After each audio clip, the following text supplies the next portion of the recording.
Privacy का। आपका नाम क्या है? मोहम्मद साबिर। मोहम्मद साबिर। उम्र कितनी है? 15 साल। और आपकी? 13 साल। नाम क्या है? अरमान। अरमान।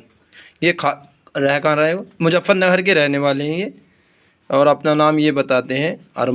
साबिर और अरमान। एक छोटे वाले का क्या नाम है? अलबख्श और सोरिया है। ये मसूरी में है इस वक्त। अस्सलामुअलैकुम सामीन। 6 जुमादल ओला है, 11 दिसंबर है। ये 2 बच्चे आप देख रहे हैं।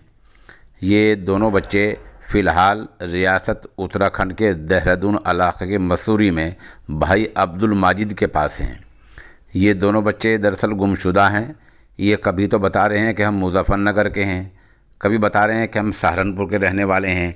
ये डर के मारे अपना सही पता नहीं बता पा रहे हैं। एक का नाम साबिर है, एक बच्चा अपना नाम अरमान बता रहा है। ये खौफ की वजह से बहक रहे हैं और अपना सही पता, वालिद का नाम, जगह, गली, मस्जिद कहाँ है इनकी, ये कुछ नहीं बता पा रहे हैं।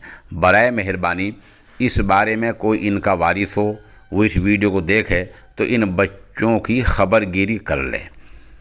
हमारा नंबर है 96 27 70 90 14।